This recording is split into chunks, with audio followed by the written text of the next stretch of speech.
Welcome to Jets TV, and today ituturo ko sa inyo yung way kung paano lumapit sa malasakit. Kaya tara, samahan nyo ko for today's video.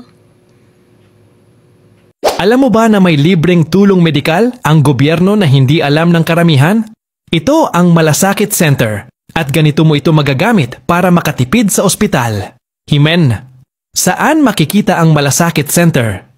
Makikita ito sa mahigit 185 ni ospital sa buong Pilipinas, lalo na sa mga government hospitals. May sarili silang booth sa loob ng ospital, kadalasan malapit sa billing section or OPD. Number 2. Sino ang pwedeng lumapit? Lahat ng Filipino patients, lalo na yung admitted sa pampublikong ospital at hindi kayang bayaran ang medical bill. Kahit walang PhilHealth, pwedeng lumapit. Pero mas mabilis ang proseso kung meron. Nona 3, anong tulong ang pwede mong makuha? Pinag-isa nila ang tulong mula sa DOH, PCSO, DSWD, PhilHealth.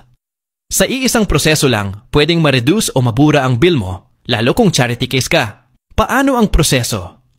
Magdala lang ng hospital bill o medical certificate, valid ID, barangay certificate na nagpapatunay na indigent ka kung meron. Lalapitan ka ng social worker sa loob ng Malasakit Center at sila na ang magfa-facilitate ng tulong. Sa tingin mo, sapat ba ang ganitong klase ng tulong sa mga ospital?